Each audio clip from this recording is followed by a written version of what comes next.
Oi, eu sou a Clara e você está no Clareando Histórias. Aumente o volume, respire fundo e venha ouvir um novo capítulo comigo. E claro, não esqueça de se inscrever e deixar o seu like.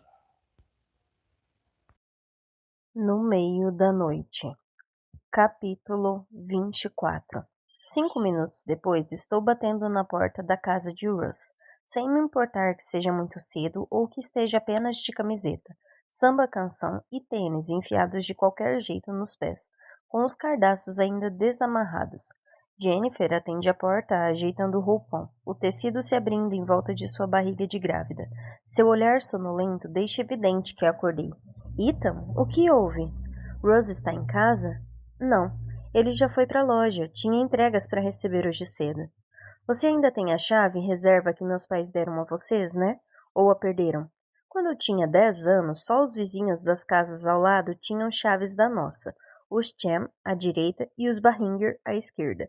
A chave extra servia para que a senhora Cham pudesse regar as plantas quando viajávamos e para que a senhora Barringer pudesse entrar caso houvesse uma emergência enquanto estivéssemos ausentes. Como verifiquei a casa inteira, não encontrei janelas quebradas e vi que todas as portas estavam trancadas, só podem ter entrado com a única chave reserva restante, que agora está em posse de Russ. Eu não sei, diz Jennifer, passando a mão pelo cabelo emaranhado. Acho que temos, por quê? Porque alguém entrou na minha casa, respondo, apenas começando a falar o que eu acho que está acontecendo, embora eu deseje desesperadamente estar errado. Sério? Solta Jennifer, arregalando os olhos. Totalmente desperta agora. Ela me puxa para dentro e me leva até a cozinha. No caminho, passamos pela sala de estar, onde Benji está sentado no chão comendo cereal e assistindo a um episódio do desenho da cachorrinha Blue. Acho que está aqui em algum lugar, comenta Jennifer, enquanto vasculha a gaveta de tralhas na cozinha.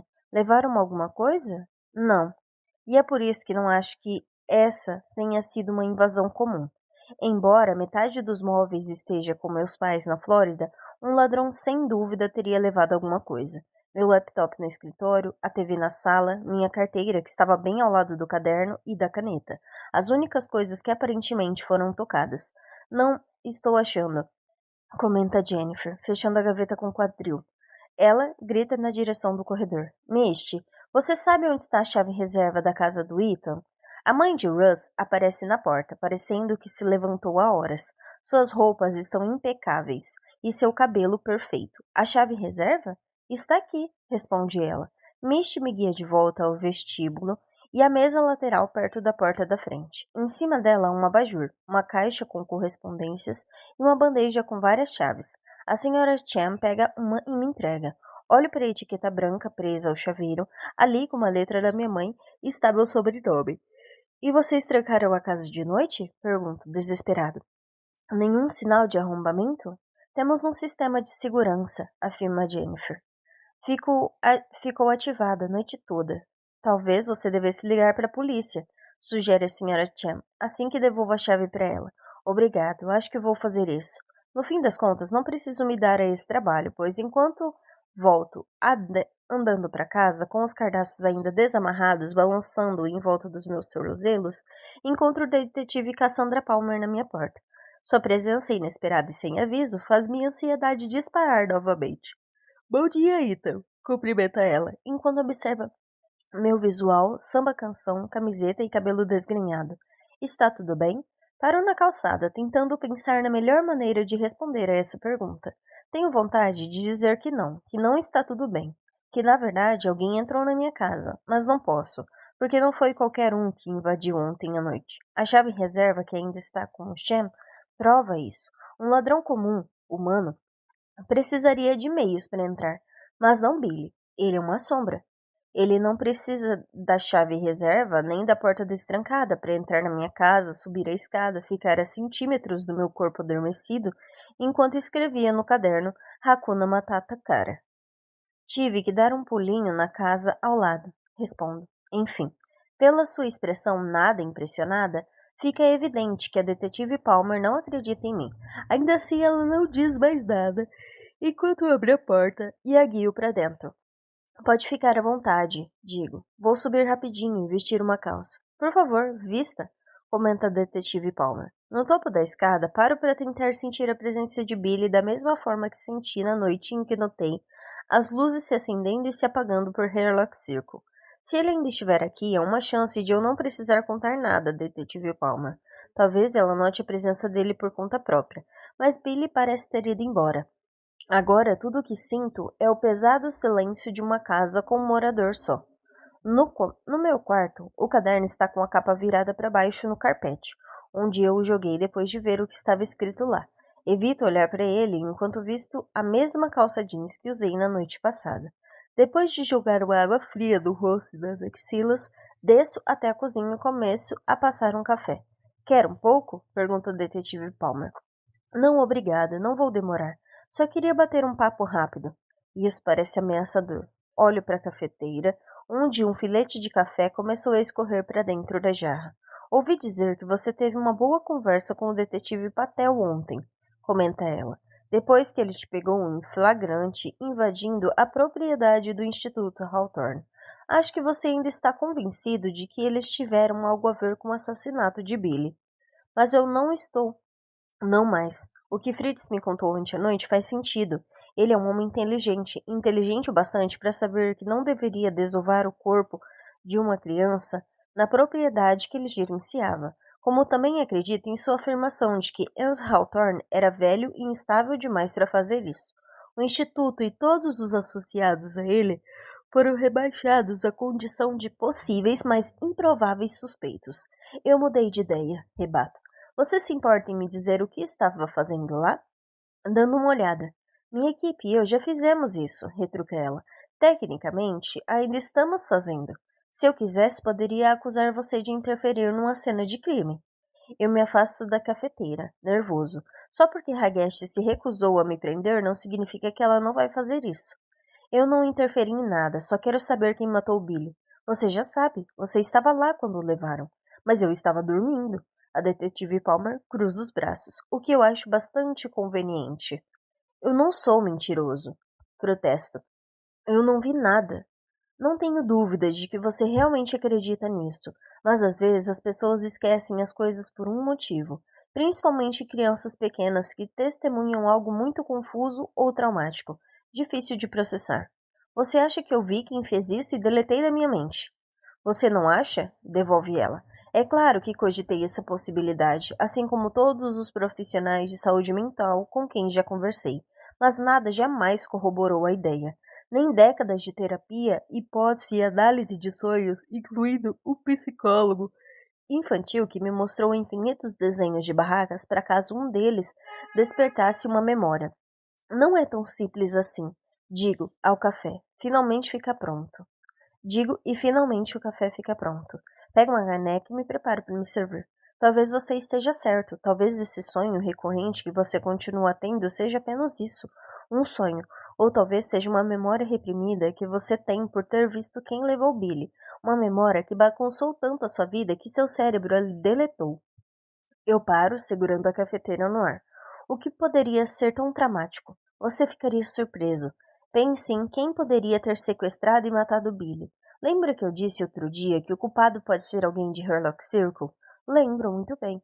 Você me disse que Billy pode não ter feito barulho quando foi levado porque conhecia a pessoa que o levou, afirmo, enquanto minhas mãos instáveis continuam despejando o café na caneca. A detetive Palmer faz que sim com a cabeça. Se eu tiver razão, e acho que tenho, quem sequestrou e matou Billy não só sabia sobre a cachoeira, que era o lugar mais conveniente para se livrar do corpo dele, mas também quem ele era, onde ele estava. Essa pessoa conhecia bem o suficiente para que Billy não entrasse em pânico quando a visse, mesmo depois de rasgar a lateral da barraca. Não há muitas pessoas que se encaixem nesse perfil, e você conhecia cada uma delas. Não foram meus pais, se é isso que você está insinuando. Não, eles não. Para mim, há apenas uma pessoa que pode ser responsável. Jogo a cabeça para trás e esfrego as têmporas, já sabendo qual é o rumo da conversa, com base em todos os fatos estabelecidos. O assassino sabia que Billy estava acampando no meu quintal. Billy não gritou nem entrou em pânico porque conhecia seu sequestrador. Quem quer que fosse sabia da existência da cachoeira a 3 quilômetros da minha casa. Na verdade, Resta apenas um suspeito plausível, a mãe do Billy. Digo,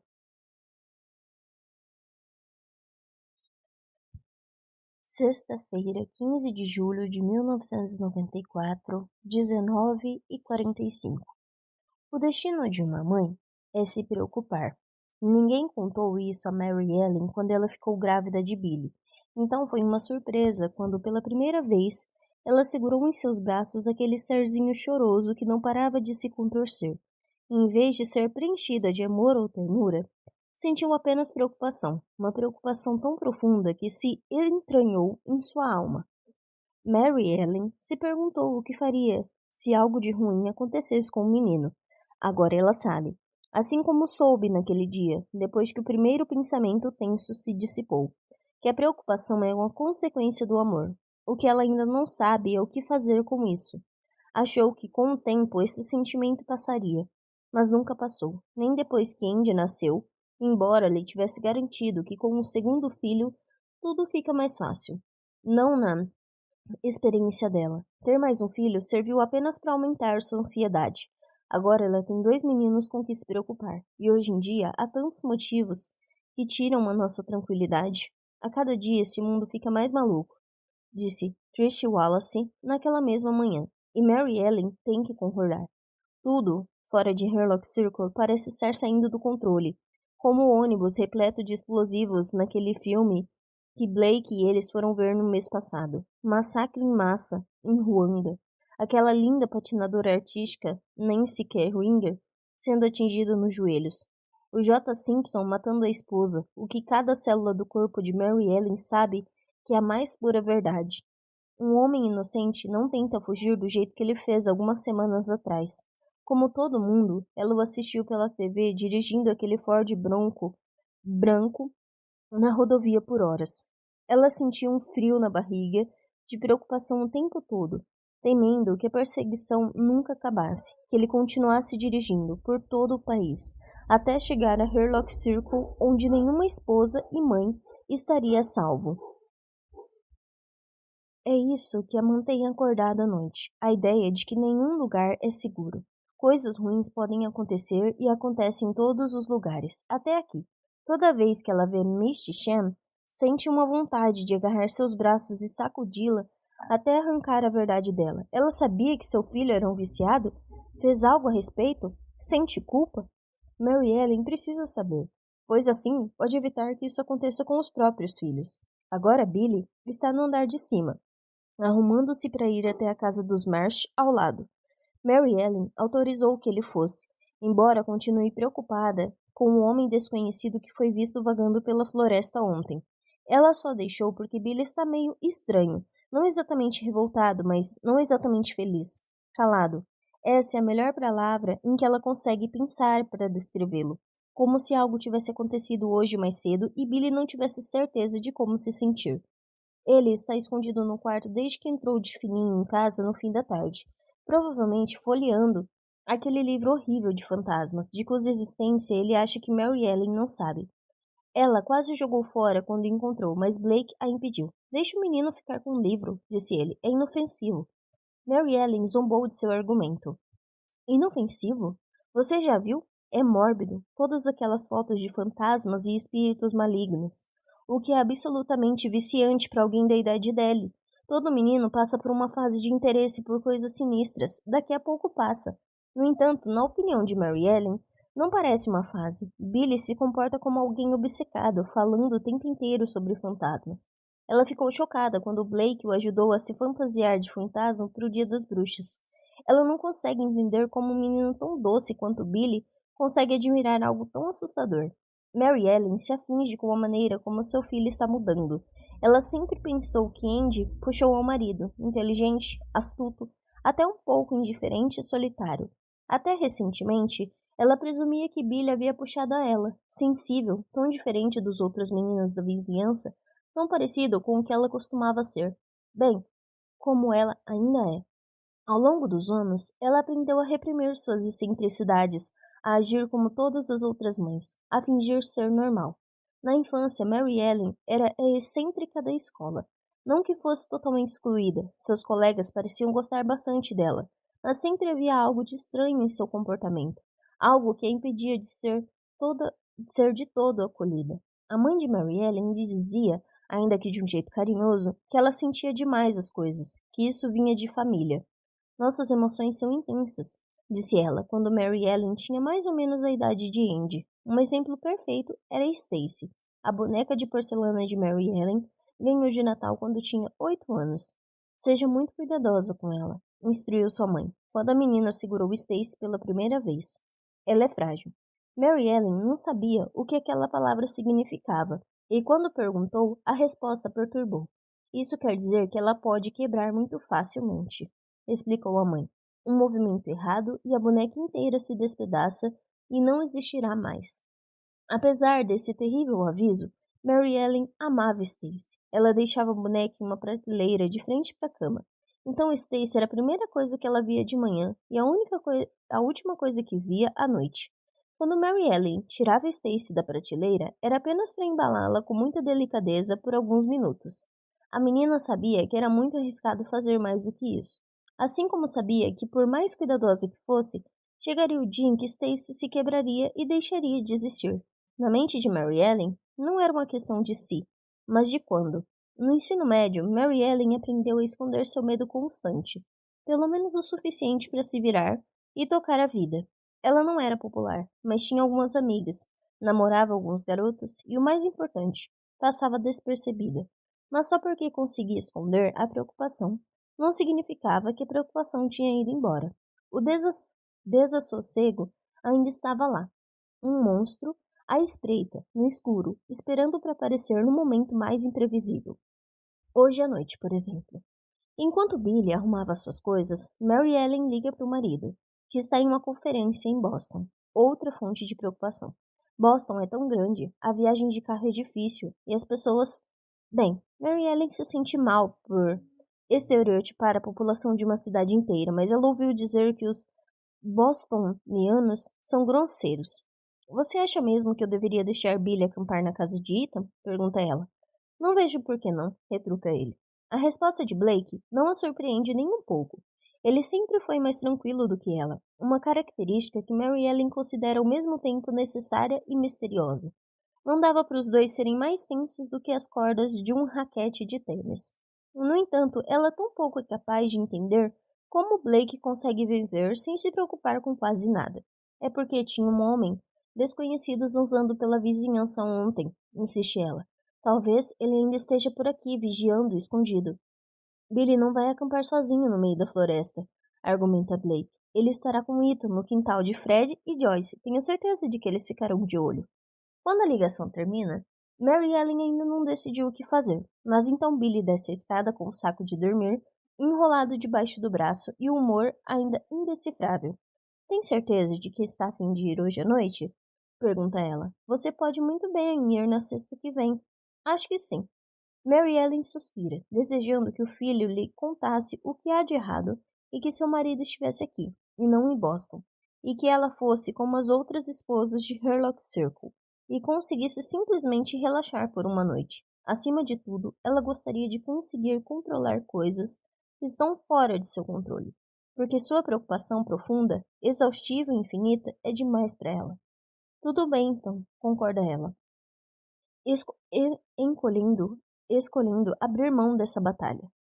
Haverá mais batalhas no futuro, mais mudanças de humor, mais ansiedade, mais ânsia de crescer.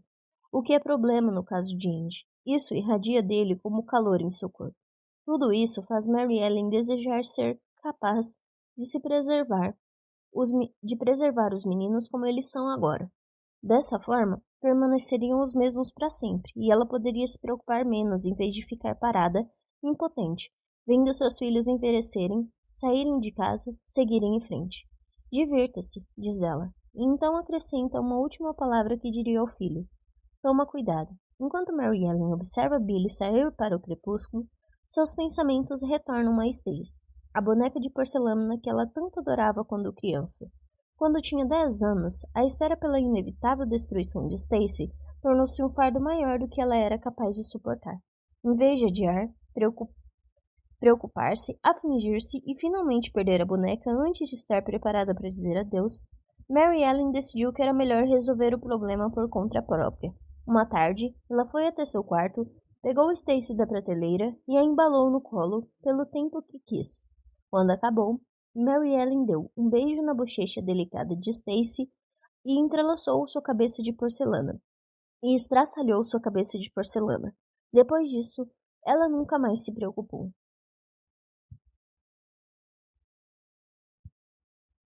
Capítulo 25. Tomo outro gole de café, enquanto reflito mais uma vez sobre a possibilidade de a mãe de Billy ser a assassina. A detetive Palmer está certa ao afirmar que a Sra. Barringer se encaixava em todas as características da pessoa que matou Billy. São as chances de ser verdade que continuam me impedindo de chegar a essa conclusão. Não, os Barringer não eram os melhores pais do mundo. Blake Barringer estava presente, mas era ausente. Uma daqueles homens muito inteligentes que nunca conseguem se abstrair dos próprios pensamentos e engajar em conversas com o resto do mundo.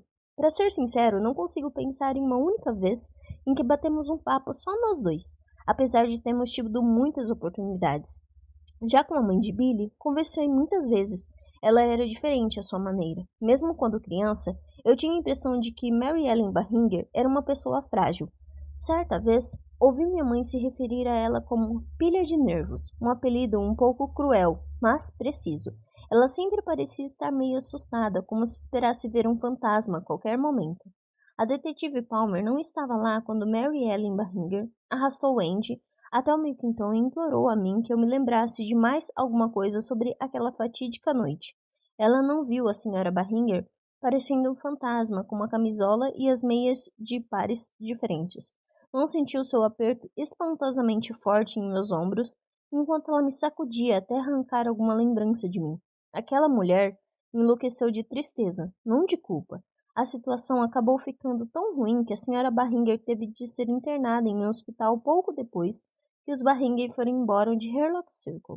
Alguns anos depois, o Sr. Barringer morreu e Andy, ainda adolescente, foi enviado para um orfanato. Por outro lado, talvez tenha sido o oposto. Talvez a culpa tenha deixado a Sra. Barringer louca. Em vez de tentar me fazer lembrar, o que ela realmente queria era que eu revelasse quanto eu sabia. Antes de a detetive Palmer ir embora, pergunto a ela quais são os próximos passos no caso de Billy. Não é nada promissor, levando em conta a atual condição de Mary Ellen Barringer, não é muito o que possam fazer. A detetive comenta que planeja visitar a Sra. Barringer no hospital estadual, embora os médicos a tenham avisado que ela não esboçará reação. Então pode ser que nunca saibamos quem matou Billy. Indago. Nunca diga nunca, responde ela. Mas, a essa altura é pouco provável. A menos que outra pessoa surja como um suspeito viável, talvez tenhamos que nos resignar a nunca saber o que realmente aconteceu. Depois que a detetive Palmer vai embora, volto para um andar de cima e pego o caderno do chão. Ainda está aberto na página em que Billy escreveu Hakuna Matata Cara. Sei que foi Billy, pois nunca compartilhei com ninguém as últimas palavras que ele me disse. Nunca contei, nem para Horace, nem para meus pais, nem para a polícia, nem para Cláudia. Guardei esse segredo porque queria ter algo de Billy que mais ninguém tivesse conhecimento, só por via das dúvidas. Abro o aplicativo da câmera de trilha no meu celular, na esperança que tenha tirado uma foto do invasor no momento em que saiu da floresta e cruzou o quintal até a casa. Mas a maioria das fotos tiradas durante a noite é de mim e Fritz Van Devere conversando no quintal. Aquelas em que estamos ausente não mostram sombra ou espectro que tira de um ser humano. Apenas um cervo solitário mordiscando a grama às 5 da manhã. Como a câmera não forneceu nenhuma resposta, atravesso o corredor até meu antigo quarto e abro o exemplar de Billy de O Livro Gigante de Fantasmas, Espíritos e Outras Assombrações. Encontro a página com a letra dele na margem e comparo com uma frase que está no meu caderno. Não são idênticas, mas semelhantes, o suficiente para que eu consiga presumir razoavelmente que as palavras no livro e no meu caderno foram escritas pela mesma pessoa. Agora que sei que Billy não está confinado na floresta, eu procuro em todos os lugares enquanto ando até meu quarto atual. Na sombra atrás da porta, na escuridão debaixo da cama, depois de uma busca completa que não dá em nada, eu me deito na beirada da cama e olho para o caderno. Isso me faz pensar sobre o sonho e como essa última vez foi igual a todas as outras, exceto por aquele milissegundo em que vi um borrão de algo se movendo bem atrás do corte na barraca. Um borrão que presumo ser o assassino de Billy. Essa é a conclusão para a qual essa nova versão do sonho e a mensagem de Billy no meu caderno, muito mais invasiva do que uma bola de beisebol no quintal, parecem apontar, que eu realmente vi o assassino de Billy. Apenas um vislumbre. Foi a Sra. Barringer? Possivelmente. A detetive Palmer acredita que sim, embora seja uma suposição que ela tem poucas chances de conseguir provar. Isso pode ser bom para uma detetive sem nenhuma conexão pessoal com o crime, mas para mim é inaceitável. Passei 30 anos ansiando pela verdade sem dormir, acordando assustado com o sonho. Eu me recuso a continuar existindo dessa forma por mais 30 anos. Além disso, preciso pensar em Billy. É possível que seu espírito encontre a paz se a identidade de seu assassino nunca for revelada? Meu palpite é de que não, que isso está causando o aumento da intensidade de suas mensagens. Billy não precisa mais que eu brinque de detetive. Ele precisa que eu me lembre. Enquanto continuo encarando as mensagens de Billy com sua série de as triangulares, consigo pensar em apenas uma maneira de fazer isso acontecer. Meia hora depois, estou de banho tomado, vestido e com o carro estacionado em frente à loja de Russ, que abriu apenas há 1 minuto. Assim que entro, ele que está no caixa me vê e vem correndo.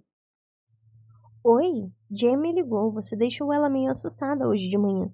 Está tudo bem? Está sim, respondo, enquanto continuo andando pela loja. Russ me segue. Então não houve nenhum arrombamento? Foi tudo um grande mal-entendido. Então o que você está fazendo aqui? Paro em frente ao acampamento, exposto no centro da loja.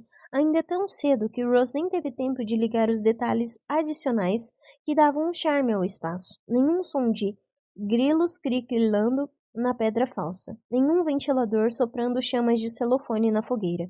Quero comprar essa barraca, digo. Capítulo 26.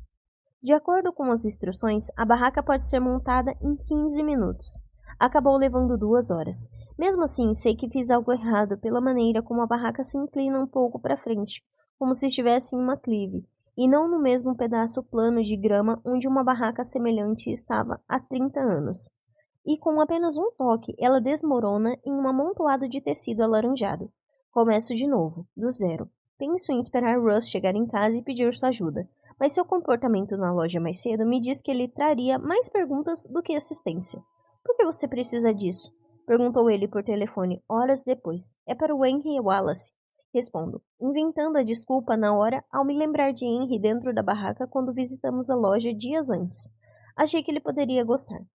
Embora isso aparentemente tenha apaziguado a curiosidade de Russ, sei que ele vai achar estranho que eu esteja montando a barraca no meu quintal sem Henry. Sozinho, levo apenas 1 hora na segunda tentativa de montar a barraca. Ao contrário de antes, ela permanece em pé, o que me dá um orgulho sem fim. Quando termino, vou até a cozinha, onde deixei meu celular e vejo literalmente centenas de notificações, todas do aplicativo da câmera. Claro, como eu tinha me esquecido de desligar o aparelho, todos os meus movimentos naquela manhã foram capturados e enviados para o meu celular. Deslizo o dedo na tela e passo por algumas das imagens, estremecendo de constrangimento ao me ver suado, xingando em voz alta e pelejando com a barraca antes de apagar a leva de fotos. O celular apita de novo, desta vez acionado por um gaio azul que passa rapidamente, e sou presenteado com uma nova vista oferecida pela câmera de trilha. Grama em primeiro plano, espalhando-se para um cenário de floresta no fim do quintal, além da adição da barraca. Bem, parte dela pelo menos. Apenas um pequeno trecho da frente da barraca está enquadrado. Um triângulo alaranjado erguendo-se até o teto, que não aparece. Só volto a pôr os pés lá fora quando a noite cai e retorno à barraca munida de saco de dormir fedorento que encontrei no porão e de um travesseiro velho que estava no armário do corredor. Também levo comigo uma lanterna de LED que meu pai usava sempre que faltava luz, minha caneta e meu caderno, caso Billy queira escrever de novo. Um saco de peças com letras do jogo Scrabble, pois certa vez vi um filme em que um fantasma se comunicava por meio delas, e uma garrafa de uísque barato, porque tenho certeza que estou sendo um idiota. Não, mais que isso. Estou louco. um doido varrido. No entanto, minha compreensão da situação, a noção de que perdi totalmente o juízo, não me força a sair da barraca. Permaneço encolhido lá dentro, meus ombros roçando nas laterais inclinadas enquanto destampo o uísque e dou um gole no gargalo da garrafa. Está realmente longe de ser a melhor ideia do mundo. Ainda mais porque se o objetivo é entrar em um clima de recordação, tornando a situação a mais parecida possível com aquela noite, eu deveria estar bebendo um suco de caixinha. Depois de dar um outro gole no uísque, eu me contorço para me enfiar no saco de dormir. Deito de costas no chão e espero. O que? Eu não sei. Provavelmente nada. 5 minutos e já parece um colossal perda de tempo. Decido esperar 1 hora. 2 no máximo. Não é como se eu fosse dormir se estivesse dentro de casa. Vamos lá, Billy, murmuro. Você quer que eu me lembre? Então, me ajude. Porque só você sabe o que aconteceu. Só você estava lá. Eu não vi nada. Paro de falar. Principalmente porque não há ninguém aqui para ouvir. Somente eu, falando comigo mesmo que nem um psicopata. Mas paro também porque não tenho certeza se o que estou dizendo é verdade. Há uma grande chance de eu ter visto algo na barraca naquela noite. É por isso que ele está me assombrando. Billy precisa que eu me lembre do que ele já sabe.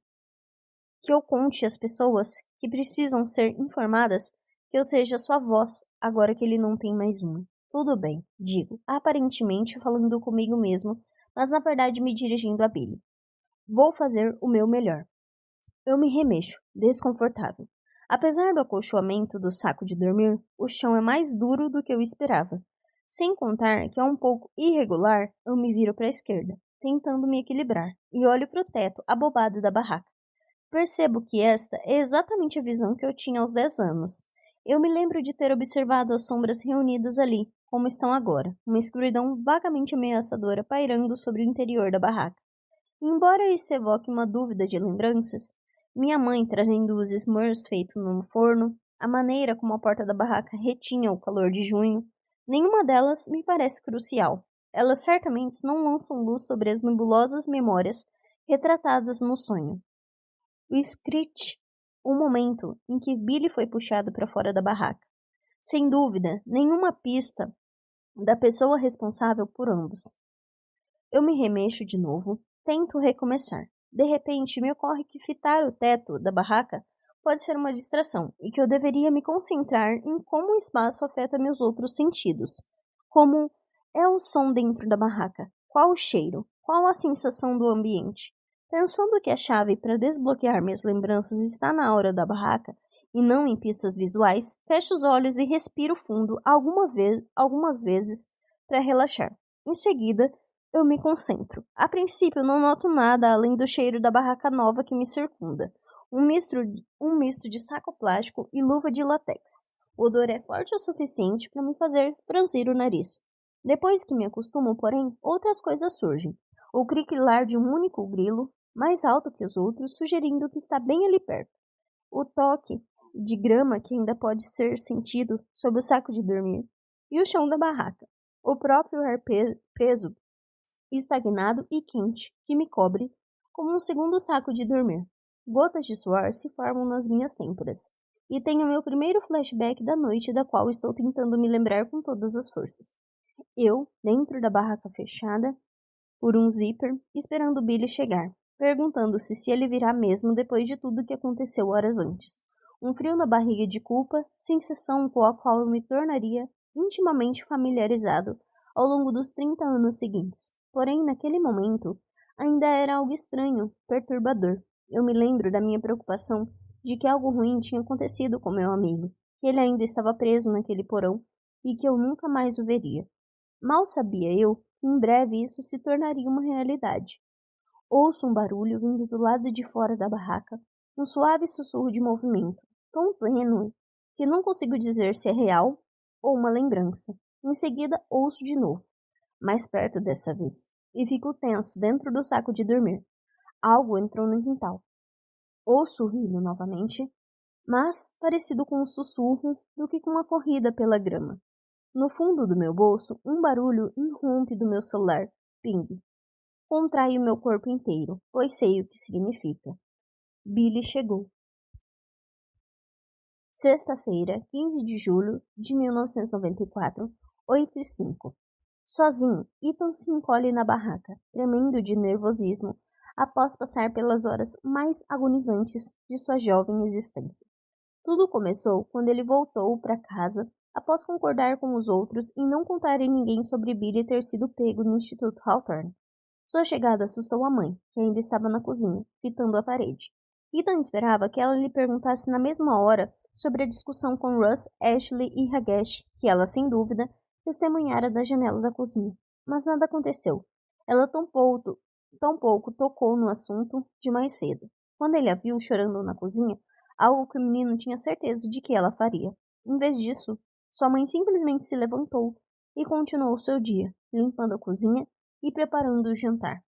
Ela fez tudo isso com uma tristeza silenciosa, mas palpável, seu mau humor evidente em cada passo pesado, cada batida de gaveta. Até Berkeley sentiu isso, recuando para o canto da sala e choramingando baixinho.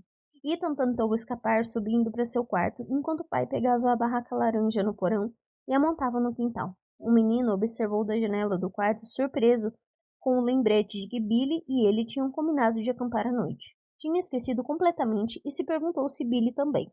Quer dizer, se Billy sequer estava de volta, Ethan não teve notícias do amigo desde que se separaram no Instituto Hawthorne, o que lhe garantiu um turbilhão de pensamentos ruins, que Billy estava em apuros, ou ainda preso no porão daquele horrível mausoléu.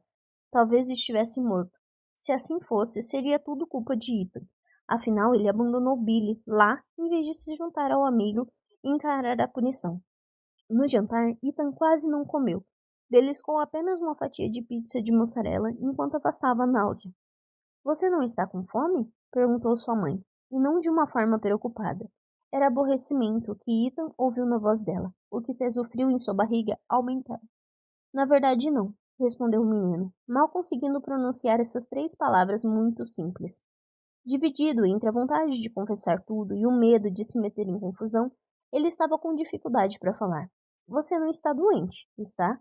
Indagou seu pai, com um tom de voz que soava como uma acusação. Não, porque se tiver, deveria ter me contado e me poupado de montar aquela barraca idiota. Agora, sentado sozinha na tal barraca idiota, Ethan percebe que aquele era o momento perfeito para admitir o que aconteceu, porque seus pais vão entender perfeitamente que algo está errado quando Billy não aparecer. E então Ethan, apesar de ter prometido aos outros que ficaria de boca fechada, terá que dar com a língua nos dentes. Talvez ele devesse fazer isso agora e acabar logo com a angústia. Ele quer confessar uma parte para aliviar um pouco da culpa que está sentindo, em parte porque sabe que Billy ficará encrencado também, se é que já não está. E Billy merece. Ethan pensa em um surpreendente lampejo de raiva.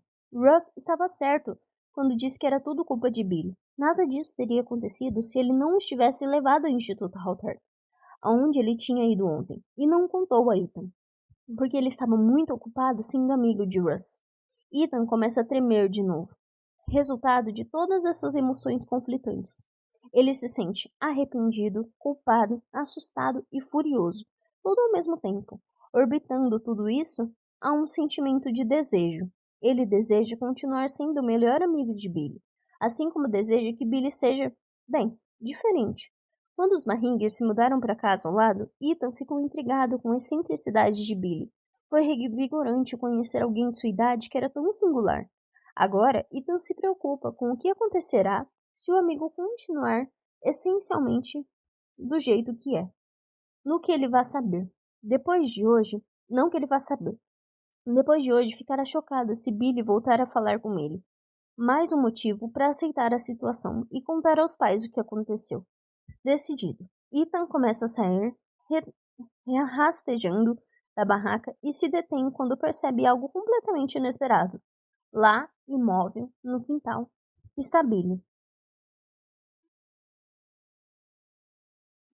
Capítulo 27. Segura o celular com a mão trêmula, nervoso demais para verificar o aplicativo da câmera, mas curioso demais para ignorá-lo. Uma sensação de pavor, densa e sufocante, se espalha no meu peito enquanto deixo o dedo indicador pairando sobre o ícone do aplicativo. Billy pode estar do lado de fora da barraca. A única maneira de descobrir é olhando, o que ainda não tenho certeza se quero fazer. Não que eu tenha medo de Billy, apesar do que Fritz diz sobre fantasmas guardarem rancor, desconfio de que se a intenção de Billy fosse me machucar, ele já teria feito isso dias antes.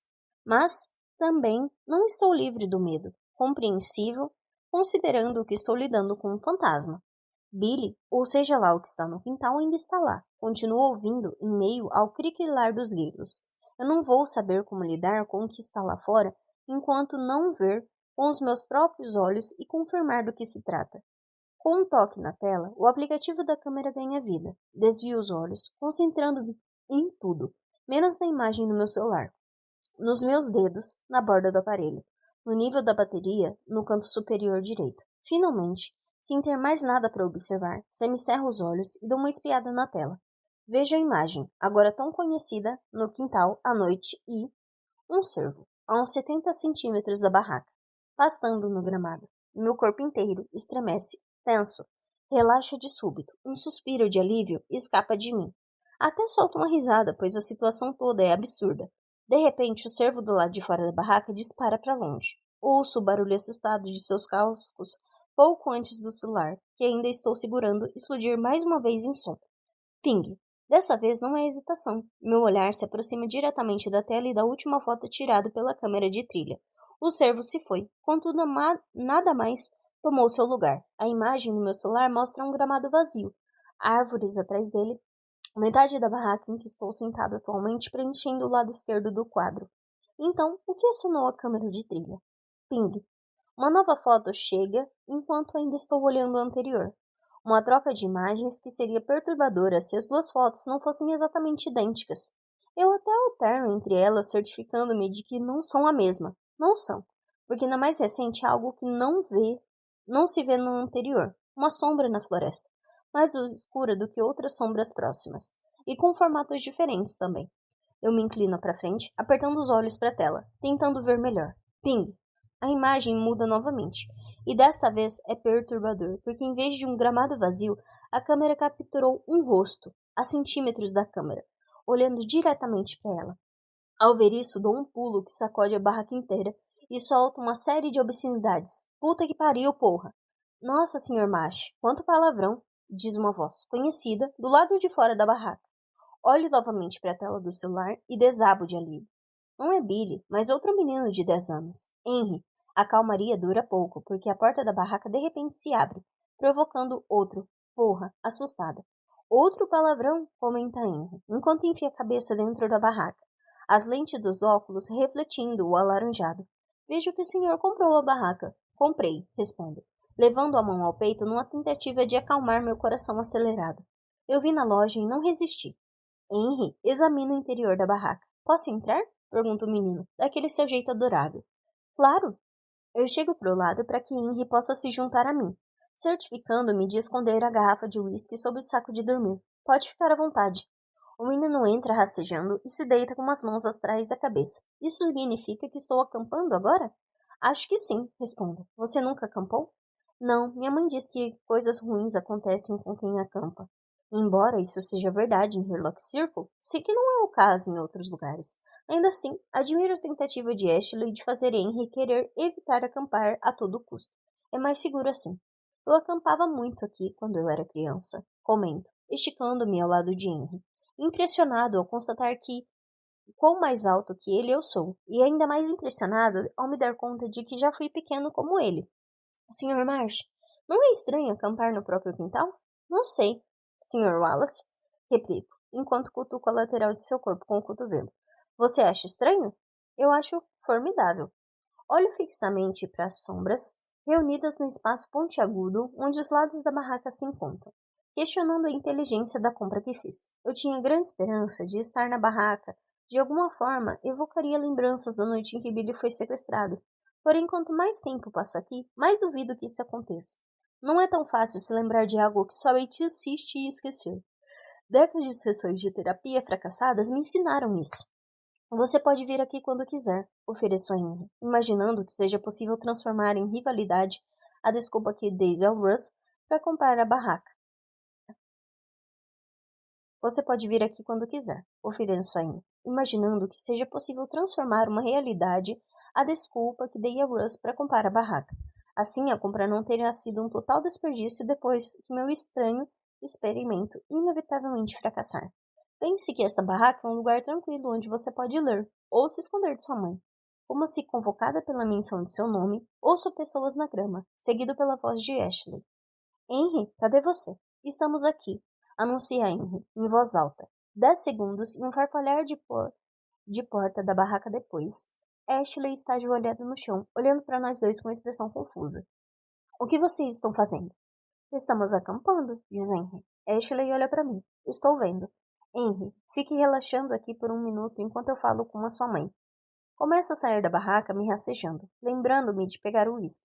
Ashley arregala os olhos quando vê a bebida. Não vamos demorar, acrescenta ela. Atravessamos o quintal e seguimos para a cozinha.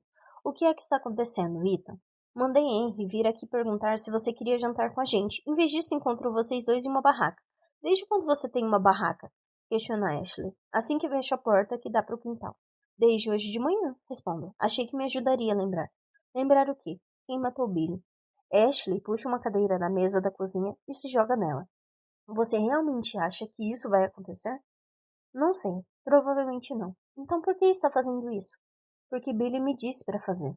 Ela me encara boquiaberta, os olhos reluzindo de preocupação. Quando você diz Billy, você quer dizer o espírito dele, esclareço. Entendi, murmura Ashley com um aceno de cabeça. Era isso que eu temia que você quisesse dizer. E por que o espírito ou fantasma interrompa? Eu acho. Tá bem, porque o fantasma do Billy, que não existe, a propósito, por que ele pediria para você fazer isso? Peraí, aqui vai uma pergunta melhor. Como ele pediu isso para você? Conto a ela tudo o que omiti na outra noite, quando mencionei pela primeira vez a ideia da presença de Billy na rua sem saída, as luzes da garagem piscando pela vizinhança e as bolas de beisebol no quintal. Conto, inclusive, o que Billy escreveu no meu caderno, sabendo que no mínimo pode parecer um absurdo e no máximo uma completa insanidade. Mas sou compelido a seguir em frente mesmo assim, com um pingo de esperança de que eu seja soando menos desvairado em voz alta. E se Billy quisesse ser encontrado? E se ele fez isso acontecer? Concluo. Mas por que agora? Indaga Ashley. Porque depois de todos estes anos, ele se deixaria ser encontrado. Porque agora, e não décadas atrás. Estou perdendo Ashley, obviamente. Começa a falar mais rápido. Porque ele sabe que estou aqui, que voltei a morar em Hairlock Circle pela primeira vez desde que ele desapareceu. E agora quer que eu descubra o que realmente aconteceu. Ashley fica em silêncio por um instante, tentando assimilar todas as informações.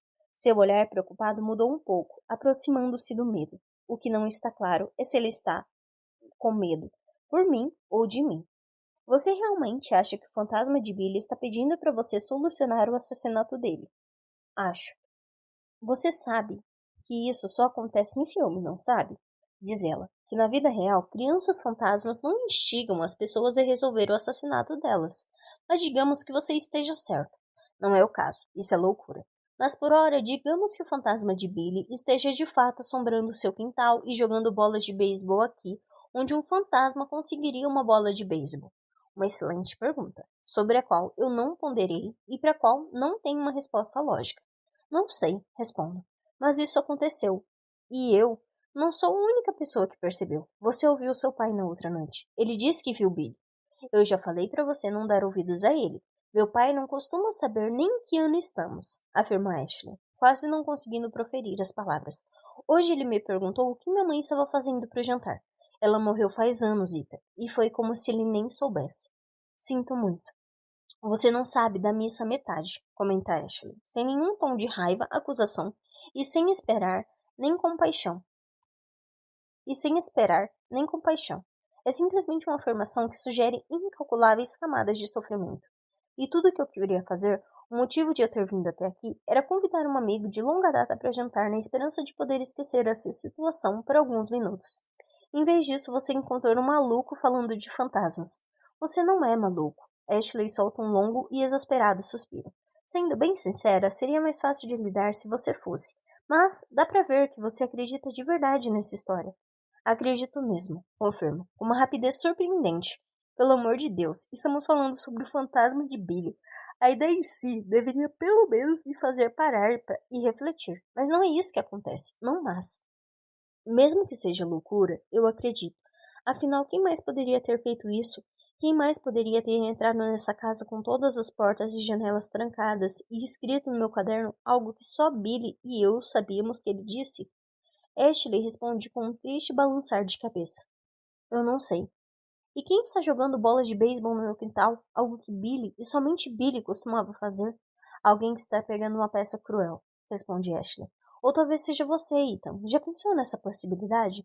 Talvez você mesmo esteja fazendo isso e não se lembre. Talvez sempre tenha sido você. Eu a fuzilo com um olhar, perplexo com o que suas palavras estão insinuando. Sempre? Você acha que eu tive algo a ver com o que aconteceu com Billy? Você acha que eu o matei? Claro que não. Ela estende o braço sobre a mesa, buscando minha mão, apertando-a entre as suas. Ela acrescenta: sei que você não machucou Billy. Todo mundo sabe. Mas sei também que o que aconteceu teve um maior impacto em você do que em qualquer outra pessoa, tirando a família dele. E acho que talvez todas as coisas que têm acontecido não estejam realmente acontecendo. Afasto minha mão da dela. Você acha que eu estou inventando essa história? Não, respondi Ashley.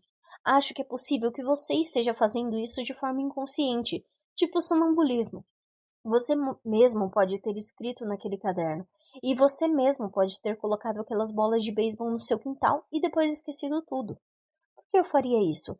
Porque você quer acreditar que é responsável, quer acreditar que as pessoas podem voltar do mundo dos mortos e se comunicar com você, assim como você quer acreditar que isso tem a ver com Billy, sendo que eu tenho a sensação de que há mais coisas envolvidas.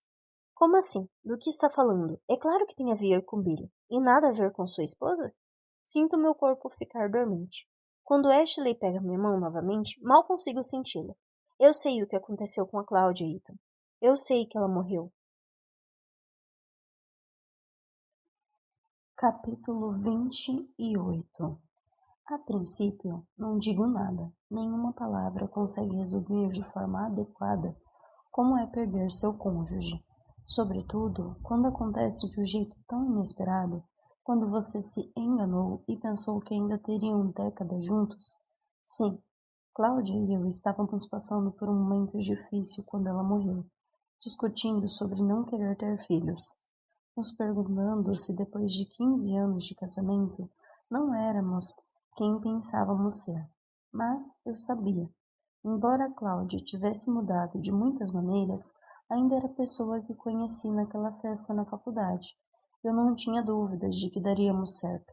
Quando ela foi embora, depois da nossa última briga sobre a questão de ter filhos, imaginei que voltaria, porque nossas últimas palavras um para o outro não foram de raiva, foram de resignação. Eu sinto muito, eu sei. Mas Cláudia não voltou. E ao contrário do desaparecimento de Billy, eu me lembro de tudo. O telefonema, já perto da meia-noite, a voz sombria do policial me dizendo que encontrou uma mulher inconsciente dentro de um veículo registrado em meu nome, a frenética e corrosiva ansiedade durante o trajeto de carro até o hospital, o corpo sobre a mesa, o lençol branco sendo levantado, o rosto da minha esposa morta. O carro estava estacionado à margem de um belo laguinho onde Cláudia gostava de ir para pensar. Não houve grandes emoções em sua morte. Nenhum crime. Ela morreu de um aneurisma da aorta que nunca foi detectado em nenhum exame. E eu fiquei sozinho. Isso foi há um ano. Continuei por Chicago o máximo de tempo que consegui, relutante em deixar a casa onde morávamos juntos e o lugar onde ela estava enterrada. Mas a situação se tornou pesada demais.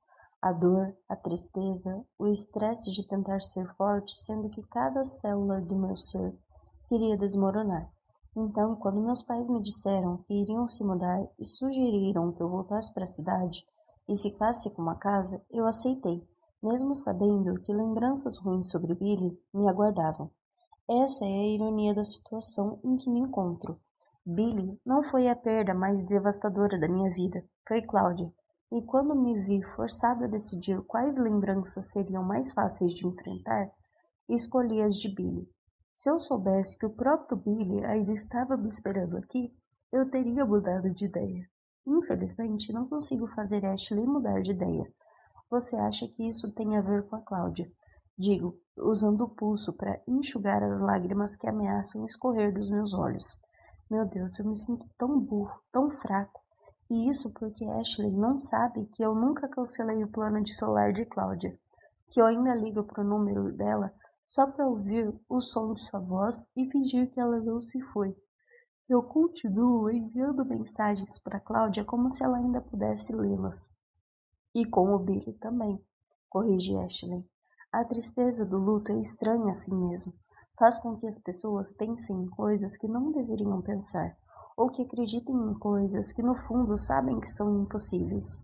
E a minha suspeita é que você quer achar de qualquer jeito que o Billy está de volta porque isso significa que a Cláudia também pode voltar. Eu estaria mentindo se dissesse que isso não passou pela minha cabeça, que essa experiência com Billy é sinal de que sou, sei lá, tocado de alguma forma. E se ele pode me deixar mensagens do além, Cláudia também pode.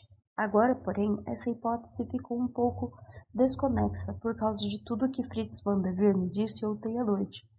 E se Ezra Hawthorne estiver certo sobre os reinos terrestres, espiritual e intermediário? Se de alguma forma eu conseguisse me comunicar com Cláudia, isso significa que ela, assim como Billy, não está em paz? De muitas maneiras, saber disso é pior do que eu nunca mais poder falar com ela. Sei que é muito difícil lidar com a morte de quem a gente ama, continua Ashley.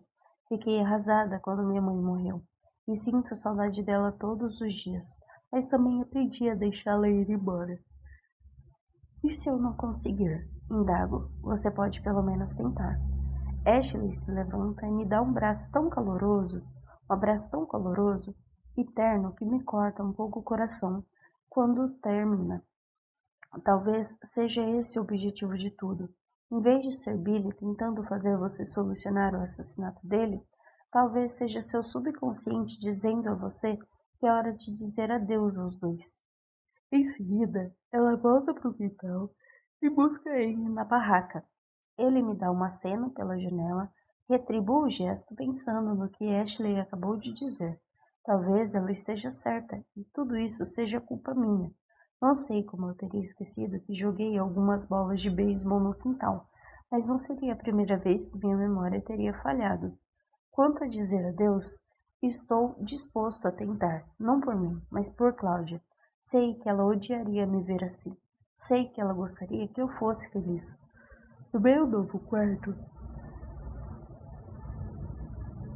vou até o armário e encontro uma caixa de papelão escondida no canto, lá no fundo. Dentro dela está a bolsa que Cláudia levava consigo quando morreu. Uma enfermeira gentil do pronto-socorro me entregou a bolsa pressionando-a em minhas mãos dormentes enquanto dizia: pode ser que você queira dar uma olhada em algum momento. Não agora, mas outro dia. Esse dia chegou. Abro a bolsa e encontro o óculos escuros de Cláudia, um pacote de chicletes, seu batom favorito. Pego uma carteira e a vasculho, meu coração doendo ao ver sua carteira de motorista e a foto que ela odiava. Mas eu adorava, pois exibia seu sorriso. No dia em que morreu, minha esposa carregava consigo $27, mais 2 cartões de crédito, um que ela nunca tocou e um que usava com frequência para comprar livros, flores e aquele queijo caro que ela adorava comer com um vinho igualmente caro. Guardo a carteira de volta na bolsa e pego o que realmente estou procurando. O celular dela. Embora a bateria tenha acabado há muito tempo, uso o carregador do meu celular para trazê-lo de volta à vida. Então deslizo o dedo na tela e leio as mensagens de texto, primeiras mais recentes. Caminhando na floresta e pensando em você. Não consigo dormir, claro. Sinto sua flauta, Cláudia. Continuo deslizando a tela, passando os olhos por um ano de mensagens que enviei, mesmo sabendo que minha esposa não iria ver nenhuma. Algumas, por exemplo, assisti Tubarão de novo, ainda é bom. São insípidas, já outras parecem feridas abertas. Estou sentindo tanta saudade de você que não consigo respirar. Eu envio suas datas e os horários, procurando um padrão para os momentos em que eu não conseguia resistir ao impulso de enviar uma mensagem. Feriados, por exemplo, ou o aniversário de Cláudia, ou noites em que era impossível dormir. Mas esse padrão não existe. Eu sentia saudade dela o tempo todo, ainda sinto. Paro de ler as mensagens quando chego a primeira que enviei depois de saber que ela estava morta. 2 semanas depois do funeral. 15h46. Não sei como dar conta. Depois das mensagens de texto, vêm as mensagens de voz, menos frequentes, mas enviadas com a mesma aleatoriedade. O áudio mais recente é o de algumas noites atrás. Ouço desde o começo decepcionado. Oi, sou eu de novo. Até o final, desesperadamente sincero. Acho que Billy pode estar me assombrando, Cloud. Eu sei, é ridículo, mas estão acontecendo umas coisas estranhas que eu não consigo. A última mensagem de voz é a mais antiga, enviada minutos depois de Cláudia morrer, quando eu ainda não sabia o que tinha acontecido. Quando dou play, o som da minha voz, tão ingênua, tão esperançosa, traz ao meu peito uma dor tão intensa que tenho medo de que minha caixa torácica esteja prestes a se romper. Oi, escute, eu não sei onde você está ou para onde pretende ir, mas acho que seja lá onde for, você deveria dar meia volta e vir para casa, porque eu te amo, Cláudia. Eu te amo desde o começo em que te conheci, desde o momento em que te conheci. E a coisa mais importante para mim é a sua felicidade. Ela é muito mais do que qualquer problema idiota que eu tenha por causa de algo horrível que aconteceu quando eu era criança.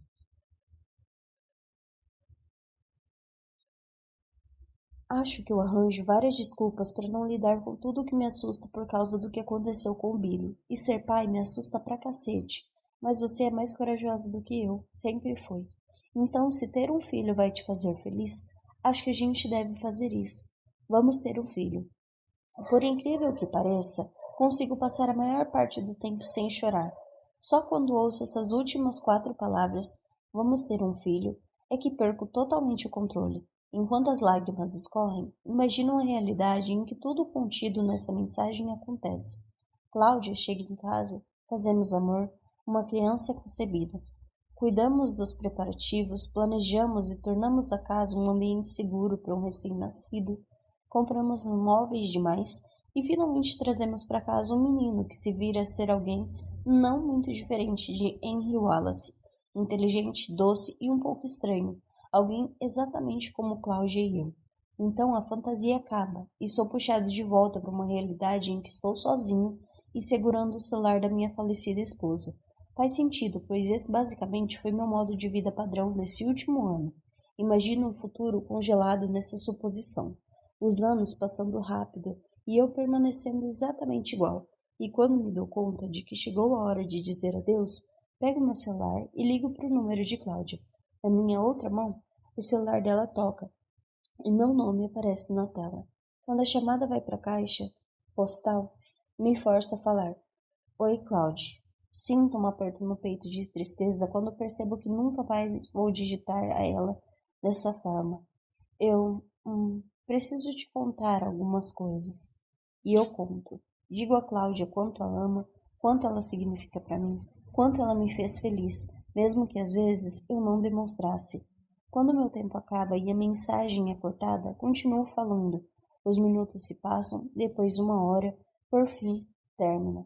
Esse foi meu último adeus. O celular de Cláudia volta para sua bolsa, que volta para a caixa de papelão, que eu devolvo ao armário.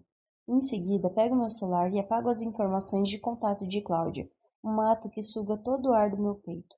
É uma sessão de traição, mas também de libertação. Embora já passe de meia-noite, decido não dormir no quarto. É muito solitário aqui, muito repleto da dor ainda recente do desapego. Então volto para a barraca com aquele travesseiro tosco e o saco de dormir mofado. Apesar de não ser páreo para minha cama, estou mais confortável aqui, sabendo que Billy pode estar por perto, apenas uma sombra silenciosa na floresta, e que Cláudia também pode estar aqui, em algum lugar. Um fiapo de nuvem no céu noturno, uma estrela pulsante que eu até poderia enxergar se soubesse para onde olhar. Fecho os olhos e imagino os dois tão perto e ainda assim tão longe, cuidando de mim enquanto adormeço. Capítulo 29. Screech. O fim do sonho é tão estridente que acordo convencido de que está acontecendo de fato. Afinal, estou em uma barraca com suas laterais inclinadas até o chão ao meu lado. Eu me sento direito e viro a cabeça para todos os lados, verificando cada parte da barraca, convicto de que verei um rasgo indo do teto até a grama. Mas o tecido continua intacto. Apenas 2 retângulos alaranjados iluminados pela luz do amanhecer. Ao meu lado, meu celular ganha vida com um som familiar. Ping. Abrindo o aplicativo da câmera de trilha, sou saudado pela visão de uma folha de papel que a brisa fez deslizar pelo gramado. A câmera captou em pleno voo, a página pairando a 1 centímetro acima da grama. Estranho. Procuro minha caneta e meu caderno. Ambos estavam na barraca comigo quando fui dormir. Não consigo encontrá-los, mesmo depois de olhar na barraca inteira. Debaixo do travesseiro, dentro do saco de dormir, sinto um aperto no peito de ansiedade quando, em vez da caneta ou do caderno, acho outra folha de papel. Está caída junto ao pé do saco de dormir, logo antes da porta da barraca. Quando a pego, noto que o lado da página está rasgado, como se ela tivesse sido arrancada do caderno. Quando a viro, vejo 3 palavras rabiscadas que me fazem sentir medo. Hakuna Matata, cara. Encontro outra folha rasgada do lado de fora da barraca, e mais páginas espalhadas pelo quintal. Dezenas delas, por todo o chão, cobrindo a grama. Todas elas com a mesma frase que parece estar zombando de mim e clamando por ajuda. Hakuna Matata, cara. Saio aos tropeços pelo quintal, juntando as páginas, segurando-as contra o peito. Uma das folhas, de alguma forma, ficou presa nos galhos baixos de uma árvore no começo da floresta. No momento em que a pego e a empilho com as demais, vejo o caderno em si, caído muito longe do chão na floresta. Quase todas as páginas foram arrancadas. Pego o caderno e sinto meu estômago revirar. Ele continha alguns dos meus pensamentos mais íntimos e sombrios, escritos no meio da noite. Agora eles foram desfigurados, rabiscados, jogados no gramado. Se isso é obra de Billy, é mais cruel do que eu esperava da parte dele. E se é obra minha, como Ashley suspeita, então minha cabeça está seriamente ferrada, porque não tenho lembrança alguma de ter feito isso. Não consigo nem pensar em um motivo pelo qual eu faria algo assim. Mas se não foi eu, nem Billy, então quem foi? A única maneira de descobrir é como dizem os comentaristas esportivos. Quando eu era criança e assistia a jogos de futebol americano do New York Jets com meu pai, recorrer ao replay da jogada, ou, no meu caso, a câmera de trilha. Volto para a barraca e pego meu celular, que agora mostra várias fotos novas tiradas pela câmera. Em todas elas eu apareço juntando as páginas arrancadas do mesmo caderno. Vou deslizando o dedo na tela e passando por todas as imagens até chegar à foto que vi hoje de manhã. A solitária folha deslizando sobre a grama. A imagem anterior, tirada várias horas antes, mostra um guaxinim cruzando o gramado perto da floresta. Depois disso, vem outra foto minha, nada lisonjeira, com a bunda para cima enquanto eu entrava rastejando na barraca bem tarde na noite passada. Entre essas 3 imagens, há nada. Ou a câmera deu defeito, convenientemente, travando por algumas horas, ou alguém, Billy, eu, se escondeu atrás da câmera e a desligou enquanto o caderno era roubado e destruído. Quanto mais penso nisso, mais desconfio de que tenha sido Billy, pois o carimbo de data-hora na foto mais recente exibe uma data muito importante. 15 de julho, exatos 30 anos do dia em que Billy foi levado. Não é de esperar que ele tenha recorrido às táticas tão extremas. Billy não estava sendo cruel, estava com urgência. Tudo isso me parece uma tentativa de enfatizar a importância deste dia. E aquelas 3 palavras em cada página? Suas derradeiras palavras? Suspeito de que sejam para me lembrar do que aconteceu naquela noite, há 30 anos. Não que eu precise ser lembrado, eu me lembro de tudo, exceto de um detalhe vital. Ainda estou olhando para o carimbo de data-hora no celular quando me ocorre a solução. Uma ideia que tem me ocorrido desde que a primeira bola de beisebol caiu no meu quintal. Na verdade, ela está lá há décadas, visitando minha noite com certa regularidade. Não basta simplesmente continuar tendo o sonho. Se eu quiser me lembrar, saber mesmo, irrefutavelmente do que aconteceu naquela noite, precisarei de mais do que isso. Em vez de ter o sonho, preciso revivê-lo. Sexta-feira, 15 de julho de 1994, 10h58. Uno, anuncia Ethan, pela terceira rodada consecutiva. Uma raridade. Geralmente ele perde todas, enquanto Billy, um estrategista muito melhor, acumula pontos. Esta noite, porém, Billy está preguiçoso e distraído. Pela segunda vez agora, Ethan o acusa de ter se esquecido de dizer Uno, quando tinha apenas uma carta sobrando, o que nunca aconteceu. Enquanto conta seus pontos e vê que pela primeira vez da vida ganhou sua primeira partida contra Billy, Ethan não tem o sentimento de vitória, mas sim de decepção. Ele sabe que teria perdido de lavada se Billy estivesse jogando como sempre. Revanche? Propõe ele. Não, responde Billy, decepcionando. Decepcionando Ethan ainda mais. Ele esperava que a resposta fosse sim, porque disputar uma partida de Uno significa que os dois não falariam sobre o que aconteceu naquela tarde, tópico que até agora tinham evitado habilmente. Ethan supôs que seria a primeira coisa que Billy mencionaria assim que entrasse no quintal com seu saco de dormir e travesseiro. Ele até se preparou para isso, o pedido de desculpa já formulado em sua mente. No entanto, Billy não trouxe o assunto à tona quando se arrastou para dentro da barraca e desenrolou seu saco de dormir. Então Ethan também não comentou nada, embora fosse estranhíssimo adotar essa atitude. Eles seguiram evitando o assunto pelo resto da noite, enquanto comiam os s'mores que a mãe de Ethan tinha feito. Enquanto zanzaram perto da floresta tentando pegar vagalumes durante as partidas de Uno, nas quais Ethan constantemente lançava olhares furtivos para Billy, procurando sinais de que ele estava zangado, embora o amigo não parecesse diferente, Ethan sabia que algo havia mudado. Billy estava mais quieto, mais vagaroso, menos animado. Era como se o Billy Barringer de antes tivesse ficado preso naquele mausoléu e sido substituído por um modelo mais novo, sem todas as peculiaridades que tornavam Billy especial. Ethan lembra a si mesmo que foi isso que ele desejou quando estava encolhido sozinho na barraca antes de Billy chegar, uma versão diferente do amigo. Mas agora que está diante de um Billy mais contido, o menino mudou de ideia. Ele anseia pelo Billy de antes, e se discutir os acontecimentos daquele dia fará com que isso aconteça, ele está disposto a levantar esse tema. Ainda assim, Ethan espera, até depois de seu pai dar uma batidinha na lateral da barraca e dizer: hora de se preparar para dormir, meninos. Até depois de Billy e ele entrarem para escovar os dentes e lavar o rosto. Até sua mãe sair da casa, enfiar a cabeça na barraca e, com hálito de vinho, perguntando se eles precisam de água antes de dormir.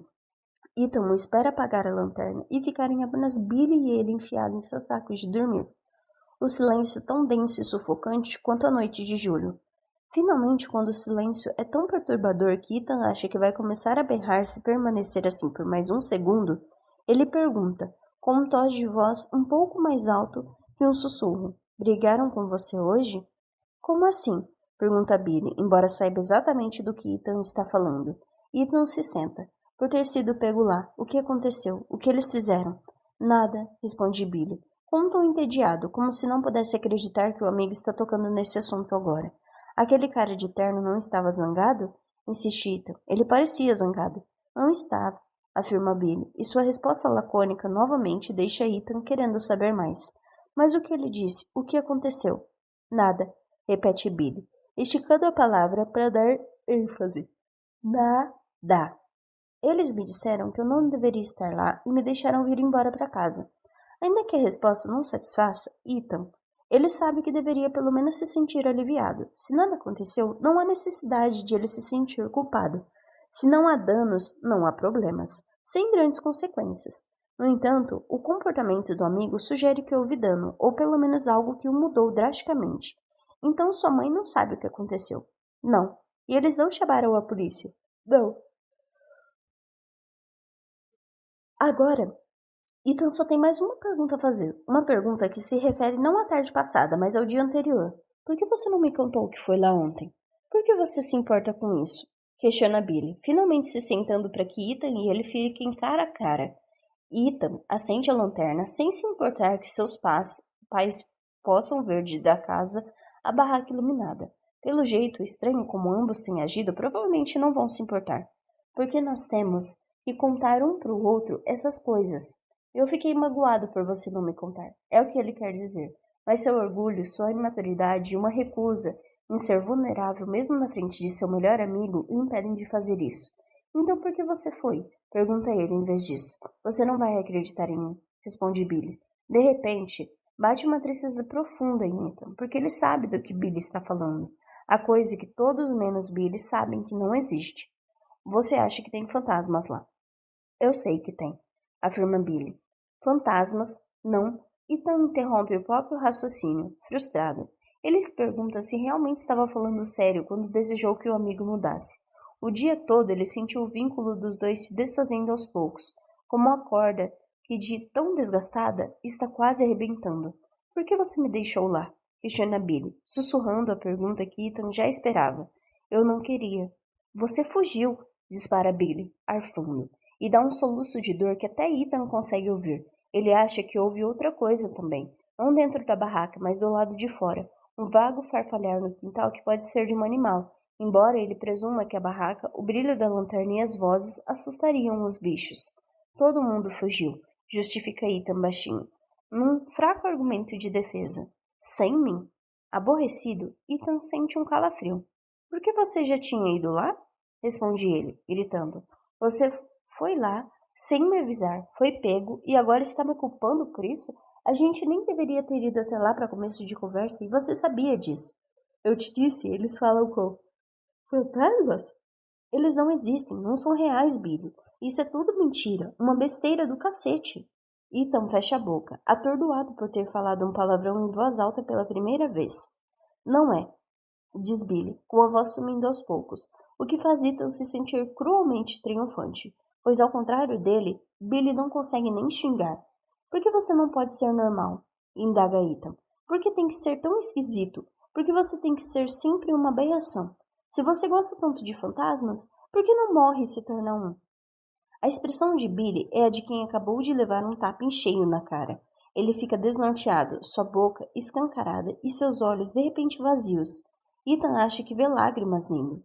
Um pequeno brilho na luz da lanterna que o faz se sentir muito cruel, mesquinho e pequeno. Desculpa, diz Ethan. Eu não quis dizer isso, Billy. Sério, não tive a intenção. Mas é tarde demais. As palavras já foram ditas.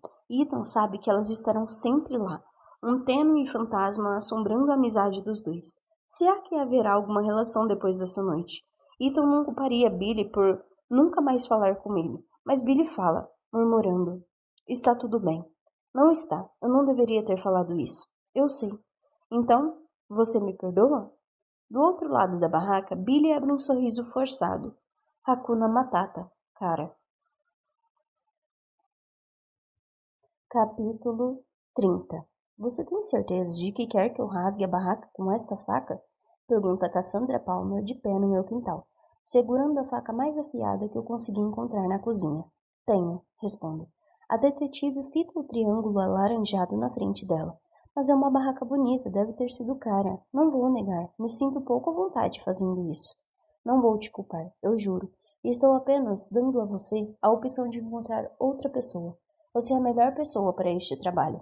Na verdade, a detetive Palmer é a única pessoa em quem consigo pensar. Depois da minha conversa com Ashley ontem à noite, constatei que ela estava fora de cogitação. Cheguei a pensar em Russ por um instante, mas tive medo de que ele se recusasse a lidar com uma estranheza da coisa toda, assim como Ragesh. Então me resta a detetive Palmer. Quando liguei, ele estava saindo do hospital estadual, onde tentou conversar com Mary Ellen Barringer. Não deu em nada. A senhora Barringer estava nas palavras da detetive, tão quieta quanto um molusco com sua concha fechada com fita adesiva. Agora que ela está aqui, vejo o valor de ter uma pessoa imparcial para me ajudar. A presença do detetive elimina o risco de a familiaridade anuviar as lembranças que eu espero que cheguem. E essa não é a única preocupação que tomei para atingir o resultado desejado. Em vez de fazer isso no instante em que tive a ideia, insisti em esperar até a noite cair. Eu não queria que a luz do dia arruinasse o experimento. Também organizei o interior da barraca para ficar o mais próximo possível daquela noite longínqua. 2 sacos de dormir, dispostos lado a lado, a lanterna entre o travesseiro, até procurei me vestir da mesma maneira, short, camiseta e tênis da Nike. Se não funcionar, pelo menos eu tentei.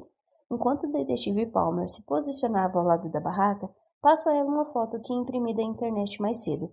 É a foto famosa, aquela que saiu em todos os jornais do país e que mostra a barraca com um talho escuro marcando a lateral.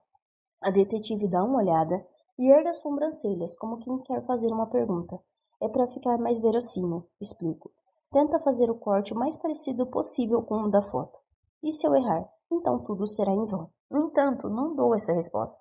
Ela já sabe, já está bastante insegura. Vamos repassar mais uma vez, digo.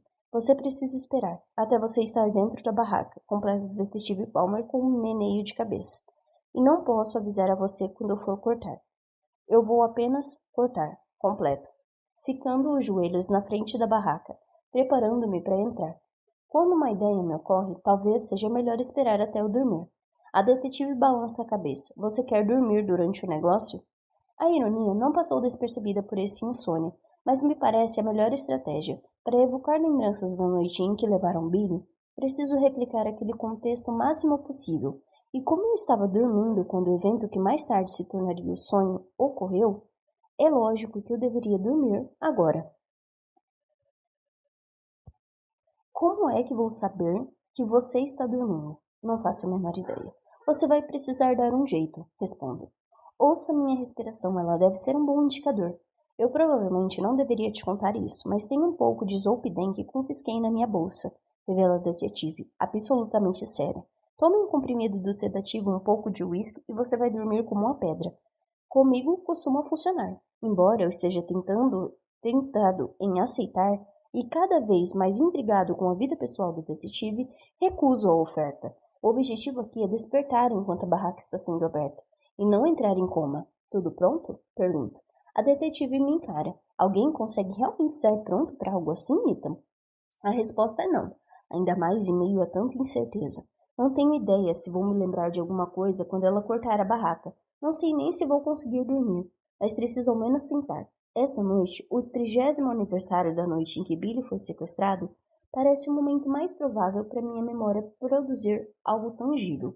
Bem, vou entrar, anuncio, antes de rastejar para dentro da barraca e fechá-la. Em seguida, vou até o saco de dormir à esquerda, o mesmo lado em que eu estava quando tudo aconteceu.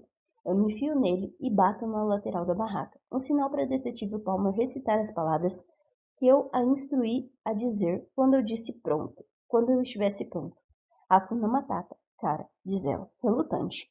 Deslizo mais para dentro do saco de dormir e desligo a lanterna, mergulhando a barraca na escuridão. Fico parado por um instante, aproveitando o breu total. Sinto o peso espesso e ligeiramente opressivo, o que também serve para descrever o ar dentro da barraca, cujo calor aumentou rapidamente graças à porta fechada. Devido à escuridão, ao calor e aos sons do verão de julho, ao lado de fora, a familiaridade começa a se infiltrar.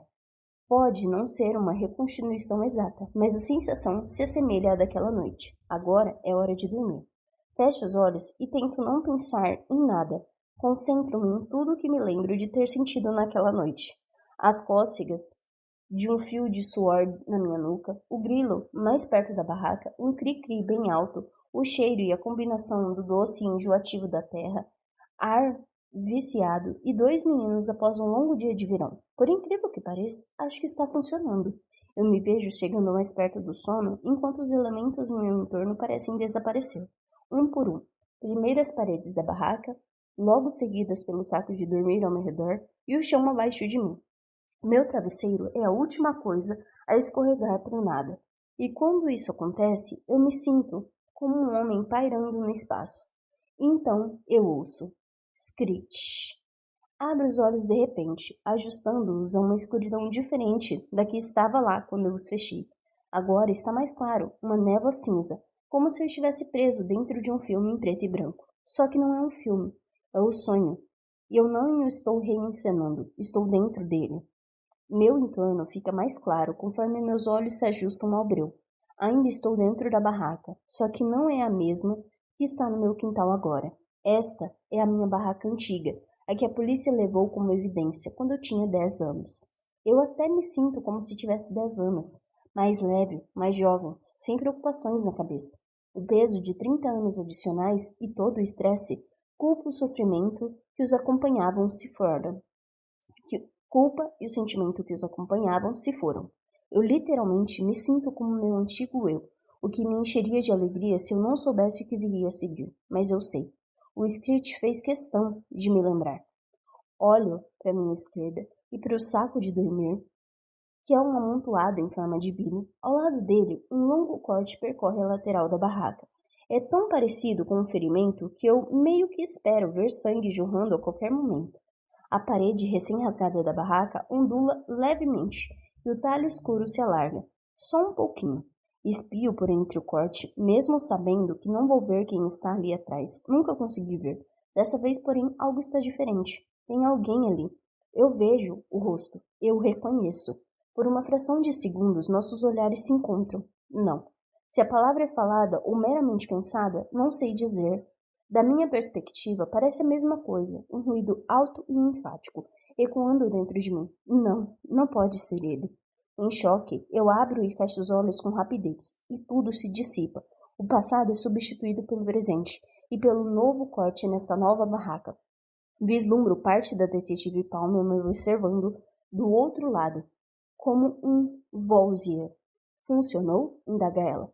Em vez de responder, saio do saco de dormir, abro o zip da porta da barraca e vou até o quintal. A detetive me segue enquanto continuo marchando até a entrada da garagem ao lado da minha casa.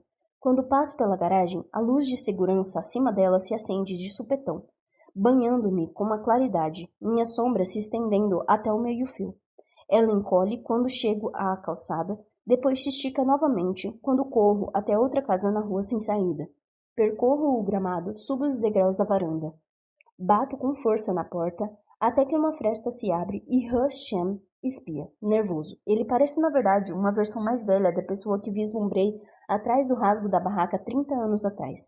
Essas visões duplas, uma em forma de lembrança e a outra acontecendo bem agora, me dizem que estou certo. Foi você, digo, você fez isso. Sábado, 16 de julho de 1994, meia-noite e 32. 1, 5, 10. Russ-Chan desaba no chão, o peito apertado, os antebraços pulsando, uma sensação da qual ele aprendeu a gostar depois de sua enésima série de flexões de braço do dia.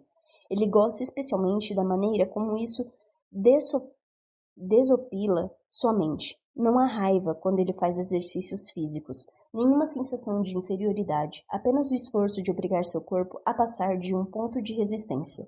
Só depois que ele termina a série de exercícios é que os pensamentos ruins voltam, sobre Johnny, sobre o plano provavelmente fútil de Russ de ser igual ao irmão, sobre a maneira como Ethan, contrariando-o, sempre escolhe Billy, todas as vezes, mesmo que Billy não vale a pena.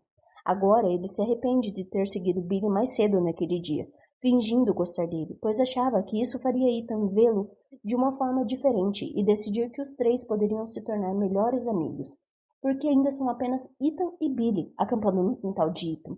Russ sabe, pois eles têm feito isso toda sexta-feira naquele verão. No entanto, os dois nunca comentaram com ele. Ethan nunca perguntou a Russ se ele também gostaria de acampar no quintal. Ainda deitado no chão do quarto, Russ percebe que os pensamentos raivosos estão de volta em sua cabeça. Já não se trata apenas de uma gotinha, é uma onda imensa. Ele faz outra série de flexões.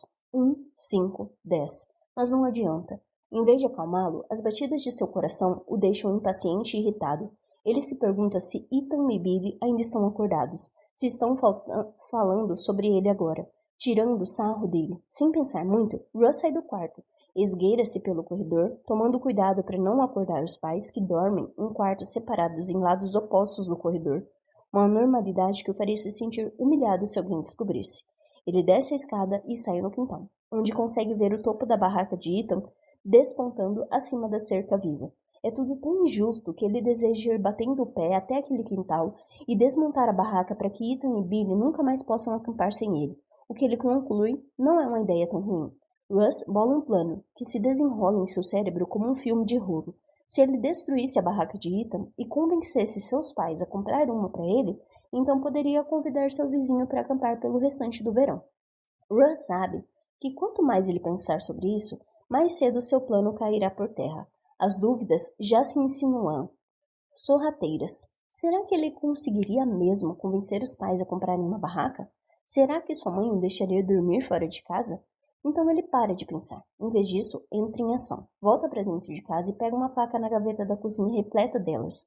Russ escolhe a que julgar ser a mais afiada. Uma faca com um cabo preto e uma lâmina bem fina. Agora que está segurando o objeto cortante, não há como voltar atrás. As dúvidas de antes não passam de uma lembrança distante, substituídas pela sensação muito real de seus dedos em volta do cabo da faca. Ele retorna ao quintal e atravessa a cerca viva até a propriedade dos Marsh, que está banhada pelo luar prateado, quase como se fosse Natal.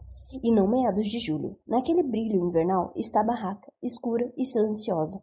Russ se aproxima, circundando com cautela a barraca. Verifica se há sinais de que Ethan e Billy ainda estão acordados. Como não houve nada, ele chega mais perto agora do outro lado. A dúvida retorna quando Russ pressiona a ponta da faca na lateral da barraca. Uma voz em sua cabeça, a da mãe, claro, sussurra coisas que ele já sabe. Isso não está certo. Você é um bom menino, Russell. Não é como seu irmão, que é mau, que fracassou, que decepcionou a família em todos os sentidos. Russ tenta afastar essa voz enquanto a ponta da faca arranha a barraca. Ele fica surpreso com a fragilidade do tecido. Esperava algo mais grosso, mais resistente. Lona, mas é tão fino quanto aquela pipa que sua tia lhe deu de aniversário alguns anos atrás. A mesma pipa que depois sua mãe jogou no lixo, alegando ser barata demais para conseguir voar. Ele pensa naquela pipa, em como nunca foi usada porque sua mãe decidiu por puro capricho que ela não valia nada, e se pergunta se ela também acha isso dele. Vai saber se, quando Russ nasceu, a mãe olhou para ele, comparou ao irmão e considerou Russ inadequado. E talvez Russ soubesse disso a vida inteira e surtasse sempre que era lembrado. Ele é inadequado, de todas as maneiras possíveis, e será pelo resto da vida. Russ fecha os olhos e faz a força para expulsar a voz da mãe de sua cabeça. Ele rechaça tudo isso. Cada pensamento, cada emoção, cada lembrança. Expulsa tudo de sua mente, até restarem somente ele, a faca em sua mão, e o tecido da barraca se esticando na ponta da lâmina. Então dá um empurrão na faca e a lâmina perfura o tecido.